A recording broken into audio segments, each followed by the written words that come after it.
Welcome, Octavia, to You Ain't Imagining This.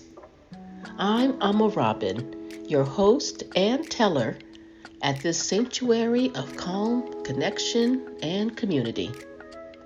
Today, we are having an Espresso Talk for this joyful celebration of the Black books that readers return to again and again, the ones that make us laugh and cry and feel seen.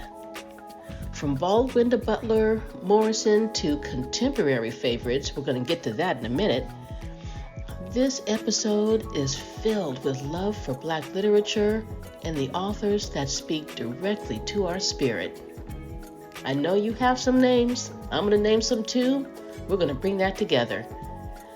You're going to hear short quotes, personal memories, and reflections on the books that we carry with us, inside of us. Because Black book joy is a kind of freedom, a kind of healing. And to be honest, I feel that it's a kind of home. You're not imagining the way that a book may have changed you or the joy that it brought to you. You're not imagining how deeply you connected to a story or how that story felt like it was written just for you. And you are definitely not imagining the greatness, the genius, and the necessity of books written by and for Black people. In this episode, we'll talk about the books that we can't stop talking about, the ones that live inside us. So we're going to begin with a powerful true story of a young Black boy in South Carolina who simply wanted to check out a library book, and how that quiet act became a moment of resistance. Then we'll celebrate the brilliance of some of the books that shaped the world. That's right, we're going to grab some books and we're going to open them up and read a little bit from them. And then together, we're going to reflect on how Black book joy isn't just about reading. It's about connection, community, and a storytelling legacy that stretches far beyond the page. This is a celebration, a remembering, and a return. If this episode stirs something in you, if it reminds you of a book that made you feel seen, share this episode with someone you love, because Black book joy is real, and you ain't imagining this. This is a storytelling sanctuary, so it just makes sense that we're going to open up with a story. And this story inspired and touched me so deeply that I wanted to share it with you. In 1959, in the segregated town of South Lake City, South Carolina, a 9-year-old African-American boy named Ronald McNair walked into the local public library, eager to check out a few books. Despite the library's policy barring Black people from borrowing books, young Ronald stood his ground, refusing to leave without the books he wanted. The library, adhering to the segregationist norms of the time, which were racist and should have been illegal then, but they weren't, the librarian called the police and his mother. Now, this could have escalated into something really ugly and scary, because we know that combination of a white woman calling the police can lead to some real trouble for Black boys and men. But Ronald's quiet determination prevailed, and he was eventually allowed to borrow a book. Now, this act of courage and his love for reading was not an isolated event, but a reflection of young Ronald's unwavering commitment to education and to self-improvement. And yeah, he went on to graduate magna cum laude with a BS in physics from North Carolina A&T in 1971. And by 1976, he had earned a PhD in physics from MIT, specializing in laser physics. In 1978, Dr. McNair was selected as one of 35 applicants from a pool of 10,000 for NASA's astronaut program, and he became the second African American to fly in space, serving as a mission specialist aboard the Space Shuttle Challenger in 1984. That name may give you pause, because it certainly does for me. Tragically, Ronald McNair's life was cut short in 1986 during the Challenger disaster. But his legacy endures, inspiring countless young Black children to pursue their dreams against all odds. And that library that once denied him access, that library now bears his name.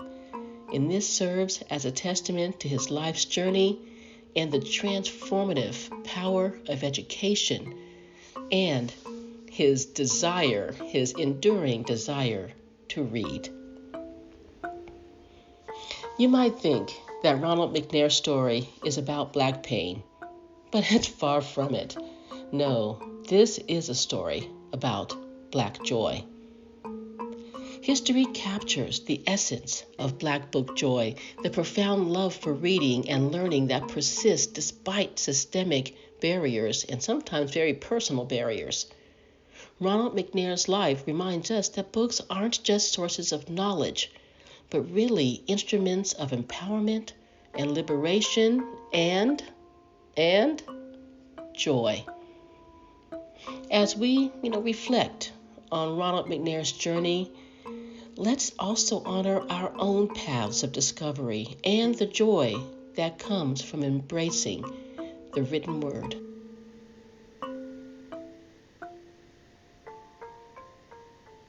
When I was putting together this topic, I began to think about, what does Black book joy look like? I know how it feels to me, but I know it looks so different to other people too.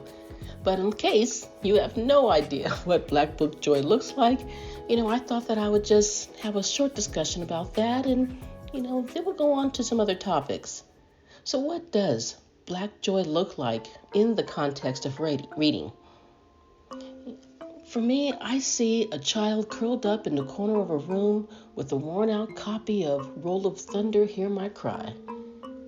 I also see a grandmother reading James Baldwin out loud at the kitchen table because she says you need to hear this in your bones, not just in your head.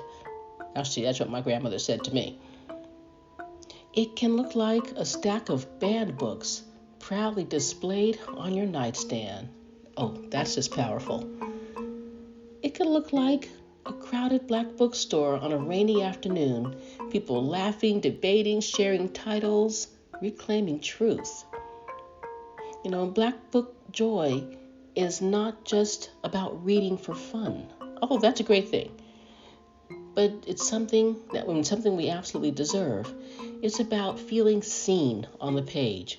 It's about finding the language for things we've always known but never heard spoken. It's about remembering who we are when the world keeps trying to make us forget.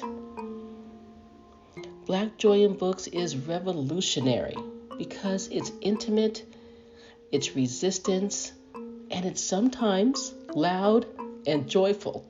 It's a shout that I love us, I see us, and I believe in us. Books have carried us, and we carry them with laughter, with joy, and with a deep, unwavering love. You see, everything Black is not about pain. Everything about Black books is not about pain. There is so much joy, and we have to embrace and reclaim that for ourselves. But another question I got from people was, what is a Black book? What makes a book Black? Great questions. So what do I mean when I talk about Black books? It's not just about who wrote them. That's important, but not only about that. It's about what those books hold, what they offer, and what they dare to say.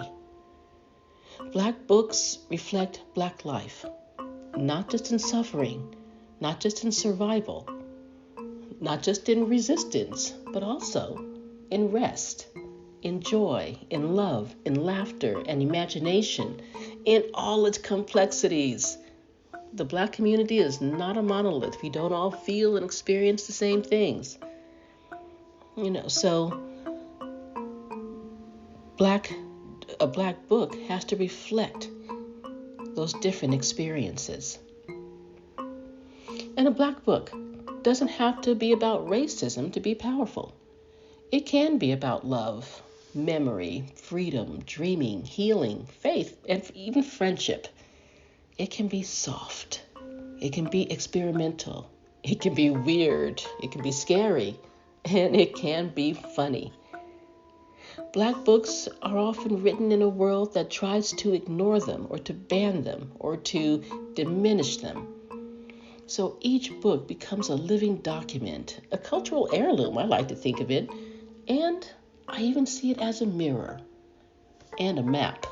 And I've written about those things too.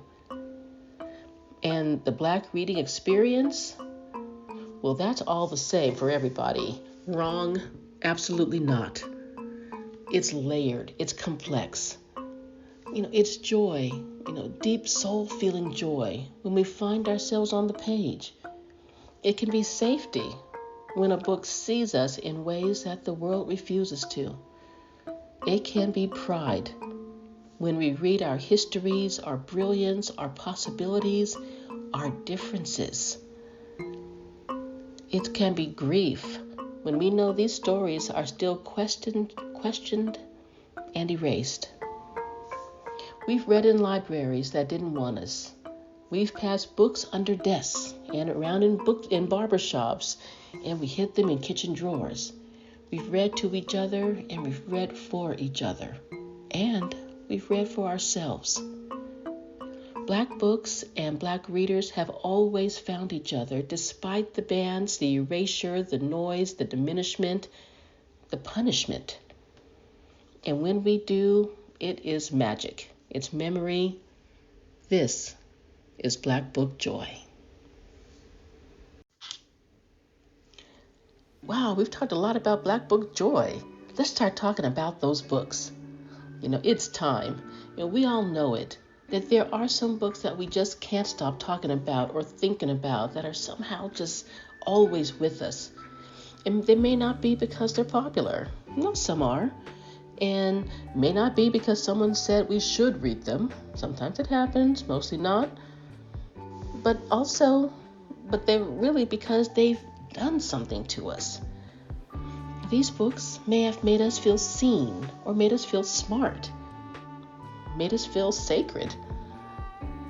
They may have said something that we've been holding in our own hearts, or they opened the door to something we didn't know we were ready to face. Ooh, that's happened to me a lot, and we carry them.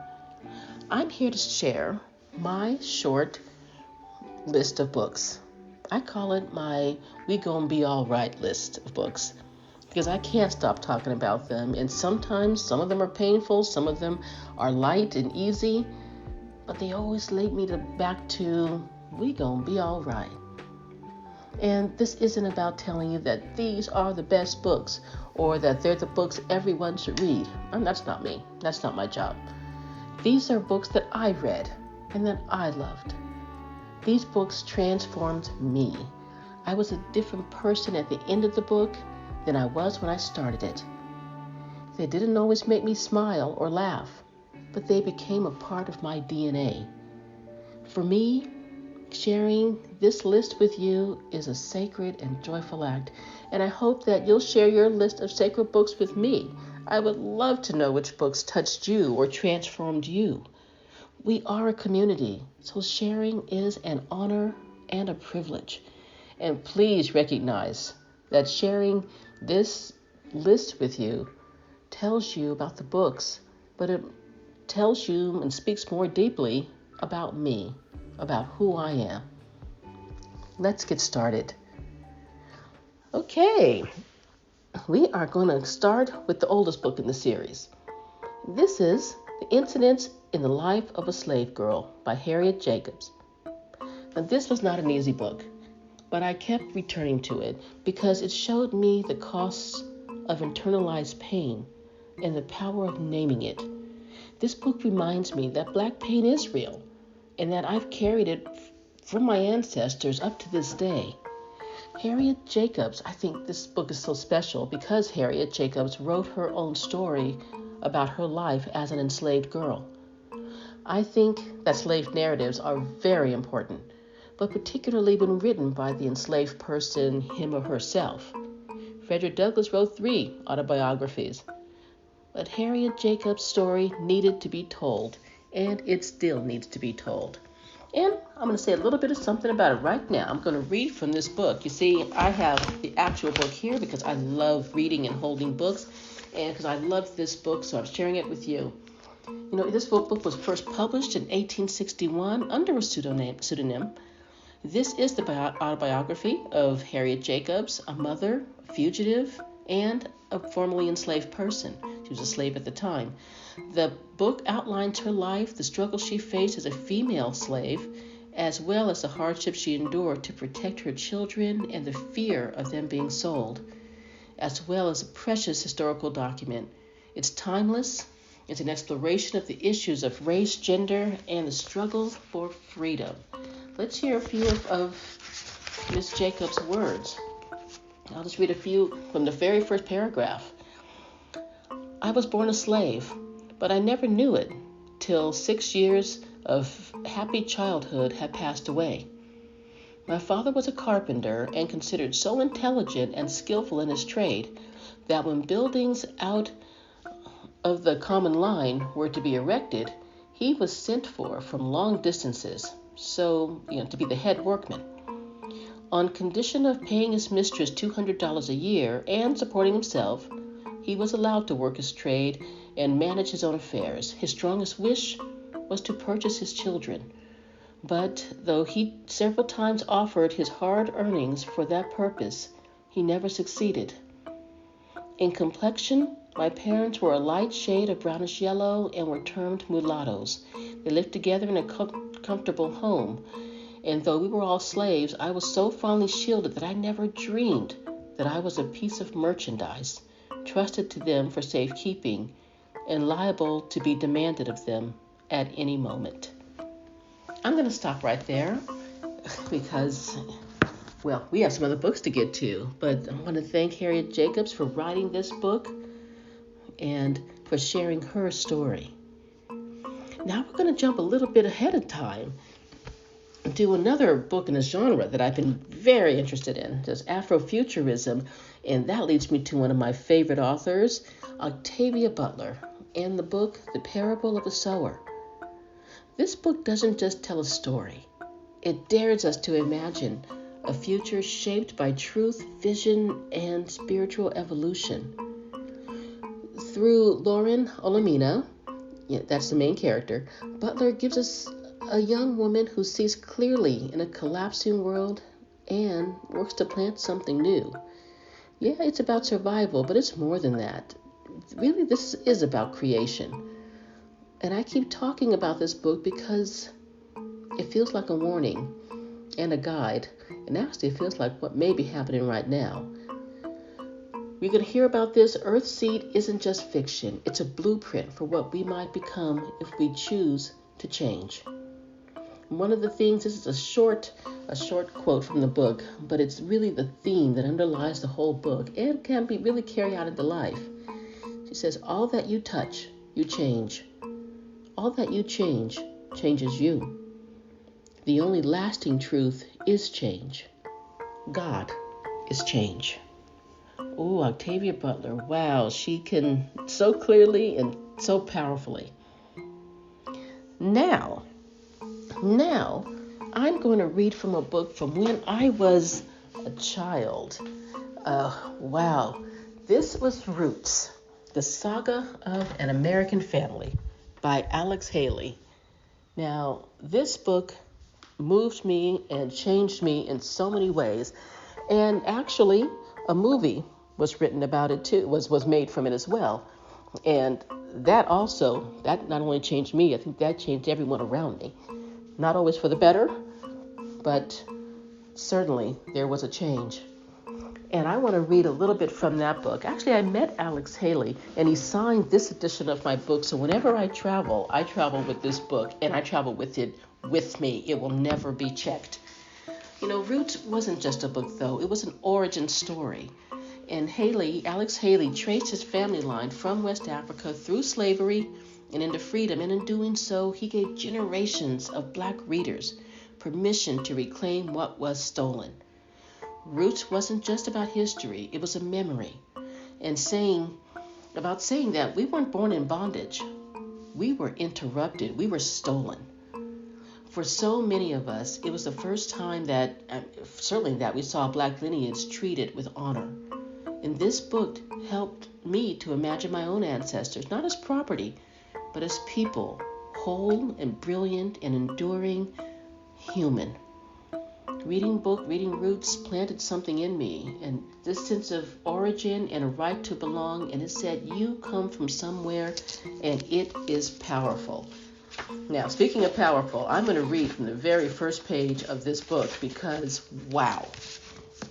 Okay, here we go. This is the first paragraph. Early in the spring of 1750, in the village of Jafur, 4 days upriver from the coast of the Gambia, West Africa, a man-child was born to Omoro and Binta Kinte. Forcing forth from Binte's strong young body, he was as black as she was, flecked and slippery with Binta's blood, and he was bawling. The two wrinkled midwives, old Nyo Boto and the baby's grandmother, Yaisa, saw it was a boy and laughed with joy. According to forefathers, a boy firstborn presaged the special blessings of Allah, not only upon the parents, but also upon the parents' families. And there was the prideful knowledge that the name of Kinte would thus be both distinguished and perpetuated.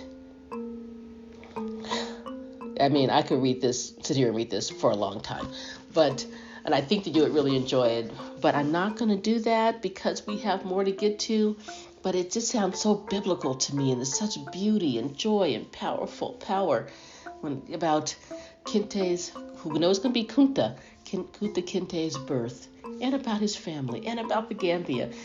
We're from somewhere. We weren't born enslaved. I have just a couple more books I want to mention, because this is kind of along the same lines. This was called The People Could Fly by Virginia Hamilton. And this is a collection of folk tales where Black folks lift off and soar, literally. This book whispered to me, and our stories are real and that they're magical. And it reminded me that the oral tradition isn't something that we lost. And it is right there within us still, in our bones, in our dreams, and in our flight. This book lives in the space between folktale and freedom. In its pages, enslaved Africans lift off the ground and fly away. It's not fantasy, no.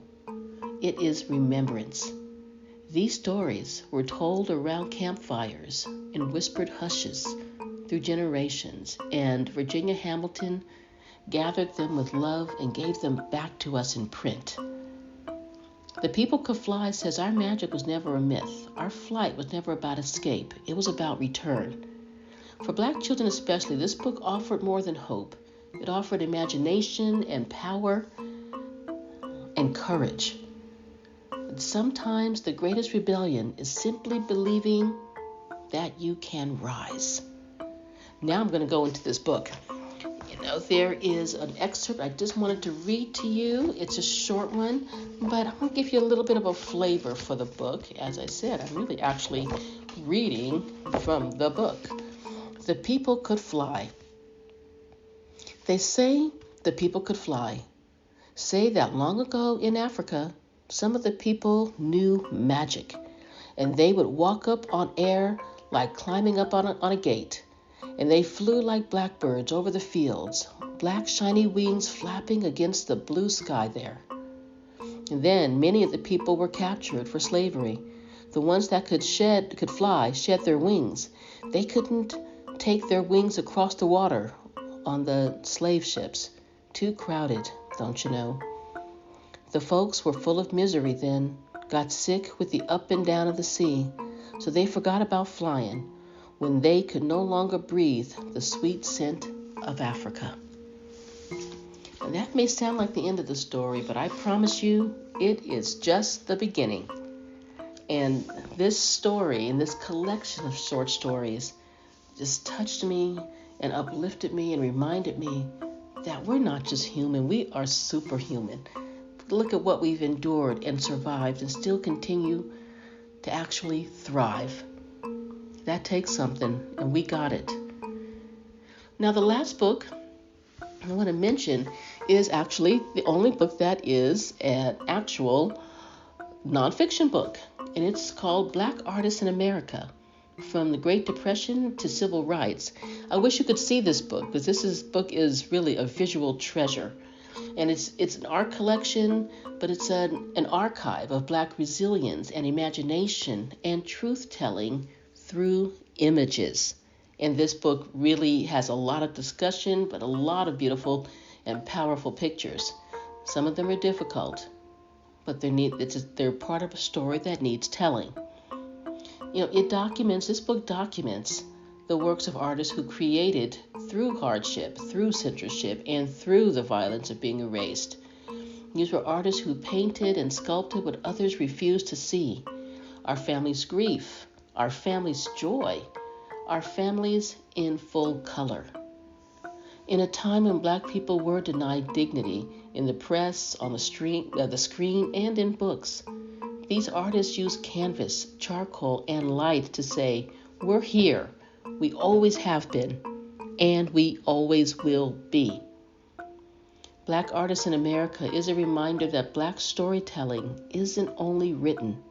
It is visual, it's textural, it's layered, and it belongs in every conversation about Black book joy, because the joy of seeing ourselves beautifully rendered is just as powerful as reading it. Okay, this book has always been a part of art that's a part liberation too. Let me actually go straight to the excerpt because I think it's really good, and it's short, but it's also captivating. Wow, all these beautiful pictures here. I wish you could see them. Here we are. I'm just choosing a random page here. African American artists engaged deeply with modernism as developed in New York City, even while restricted by racial barriers. The limited number of artists allowed into the circle, including Norman Lewis and Romare Bearden, who showed with major galleries linked to abstract expressionism and are visible in widely circulated group photographs, were still relegated to the periphery. Painter Walter Augustus Simon Jr. was likewise an important participant in these developments. And he goes through and discusses different artists like Jacob Lawrence and what they went through and how they developed their artistry. And let me tell you, the stories there are lots of them, and they are captivating. And the book itself, as I said, is visual storytelling.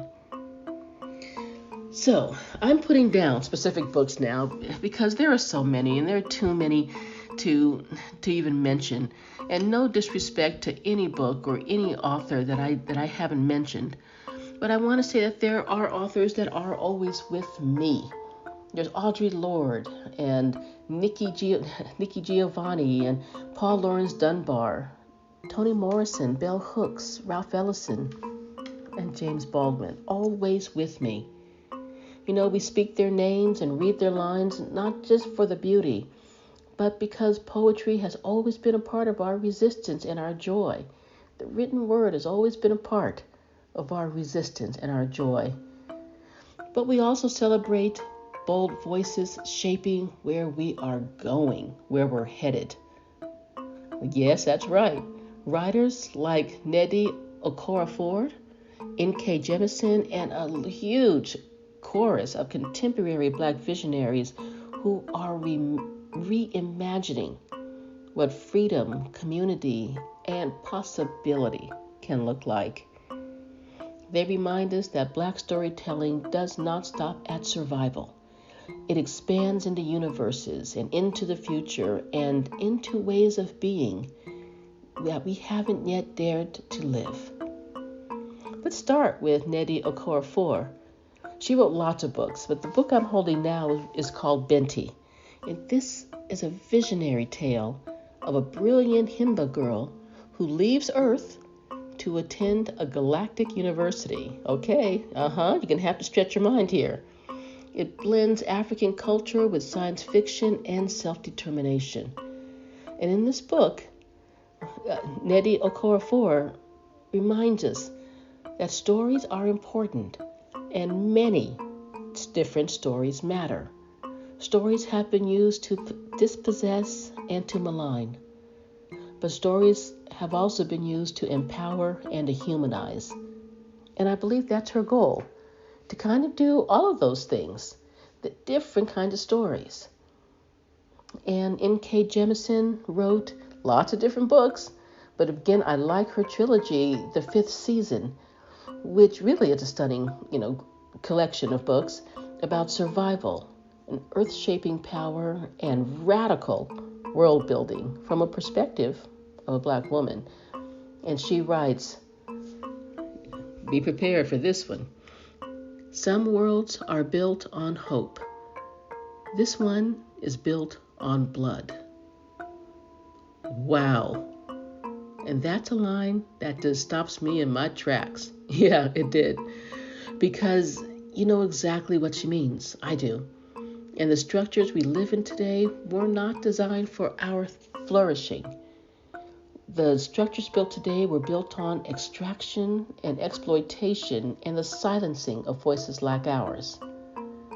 But we didn't let it happen. And Jemisin doesn't stop there. She builds worlds where the truth is faced head on and where something better is still possible. And her stories remind us that power doesn't have to destroy. That survival isn't the only story that we get to tell. Her work dares us to imagine better systems, deeper justice, and entirely new realities. These voices do remind us that Black storytelling doesn't stop at survival. And that's something we have to remember and to think of our vision of freedom and joy. Some books teach and some books challenge. Other books lift. Some books do all those things. And some books, some stories will live in us forever. I'm going to turn this to you now. What is a book that you keep talking about? What's a line or a quote that you just can't forget? What book found you when you needed it most? Take a minute to think and please respond to me because I would love to hear about it. Love to hear your story of the story. Because that is Black Book Joy and it deserves to be celebrated. And, while we are celebrating Black books, let's remember too that our stories have never lived only on the page. That's true. I've alluded to this earlier, but Black storytelling is bigger than the written word and the page. It's also in our music. It's in the verses of Kendrick Lamar. It's in the truth-telling of Tupac. It's in Billie Holiday's voice, where sorrow and beauty sit side by side. It's in the beat of a drum. It's in the sermon on Sunday. It's in the laugh that carries a lesson. This joy that we feel when we read, it's part of something older, a tradition that lives in sound, in rhythm, and in presence. Books are one place our stories live, but not the only place. And we're going to talk more about that really soon, because our joy and our genius really deserve the full story. So for now, I think it's time to bring down the energy a little bit. Let's pause and let's reflect on the stories that found you and never let go. A Asante Sana for still being here and for listening and thinking and joining in. I'm going to ask you now to spend some time in reflection with me. It's easy to pick up a book, read it, put it down, and forget. But let's take a moment to pause and breathe and reflect on our reading journey and our book journey.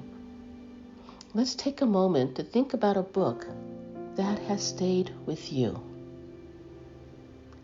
Maybe it made you laugh out loud. Maybe it helped you cry when you hadn't let yourself cry and be emotional in a while. Maybe it reminded you of your grandmother or your hometown or your younger self. Maybe this book taught you how to be more fully you. What was that book? Where were you when you read it? What did it give you? Books are not just words on a page. They are mirrors. They are maps. And wait for it, they are medicine. So today, I invite you to hold that book in your memory or in your hands. Say its name. Speak it aloud. Maybe even share it with someone who needs it, or share the memory and the feelings of that book with someone else. That's how Black Book Joy moves, and how it can help us to uplift ourselves and each other. Powerfully from one reader to another. We are not imagining the joy we feel when we read. The joy of being seen on a page. The joy of connecting across generations through stories, memories, and books. The joy of learning, of laughing, of growing together. We're not imagining the excellence of Black authors. Their brilliance is real. Their language is real. Our brilliance is real. Our language is real. And the power to reflect, to affirm, to challenge, to heal, it is not an accident. It's not niche. It's not urban. It's art. It's literature. It's legacy. And we are not imagining ourselves as writers, readers, and keepers of the story. Even when the stories weren't written down, we told them, we sang them, we danced them, we passed them from hand to hand, heart to heart, quilt to quilt, song to song, through recipes, through sermons, through names whispered to children at bedtime. That too is literature, and that too is authorship. At You Ain't Imagining This, storytelling is the foundation, not performance, but preservation. Every story we tell is a stand against erasure. Every reflection is a return to ourselves. Every joyful book we share is a quiet, brilliant refusal to let our brilliance be overlooked. And we're not imagining the obstacles, the book bans, the anti-literacy laws, the erasure of Black books in schools, and the gatekeeping of white publishers. The way some stories were never even considered literature because they were, too Black, too Southern, too country, too spiritual, and even too honest. We felt it, we saw it, and we never stopped reading anyway. You Ain't Imagining This is a space where our stories are sacred, where oral tradition is honored, where written Black stories are not just celebrated, they're central. Black Book Joy is one of the clearest reminders that we are not imagining our beauty, our complexity, or our power. We're living it, and we're reading it together.